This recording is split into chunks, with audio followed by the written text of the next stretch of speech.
প্রিয় দেশবাসী, আসসালামু আলাইকুম। আরবি নার্সারি থেকে আমি আপনাদেরকে শুভেচ্ছা ও স্বাগতম জানাচ্ছি। আমি একটা ব্যতিক্রমধর্মী বাদাম, থাই বাদাম, আপনাদেরকে মাদার গাছটা দেখাচ্ছে। যেহেতু আমি এই গাছটা দিতে পারবো না, কিন্তু সর্বপ্রথমই বললাম এই গাছ আপনাদের পক্ষে দেওয়া সম্ভব নয়। এখান থেকে আমরা সাইন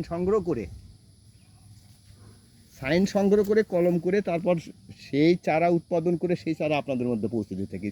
এই কারণে এই যে মাদার গাছের যে বাদামটা কত বড় হয়, এই যে কেবল কালার আসছে, কত বড় হয়, কতগুলো ধরছে, এইটুকু গাছটাতে কতগুলো ধরছে, এটা আমি একদম প্রমাণে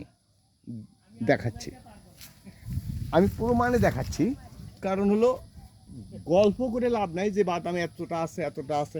আপনারা নিজেরাই দেখতে পাচ্ছেন কয়টা বাদাম ধরছে, এইটুকু গাছে কয়টা বাদাম ধরছে। তো সেই ক্ষেত্রে এর চারা আমরা রোপণ করছি।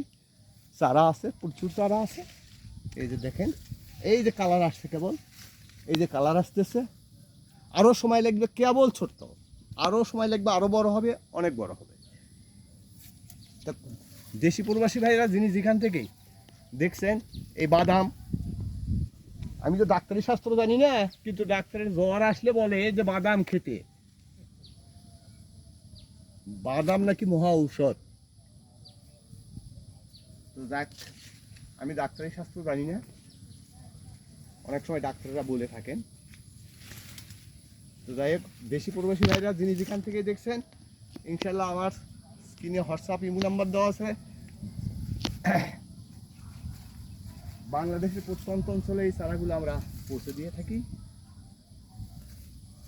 বিশেষ করে প্রবাসীদের ভাইদের বলছি, আপনারা সুস্থ থাকবেন, ভালো থাকবেন, এই দোয়াই করি।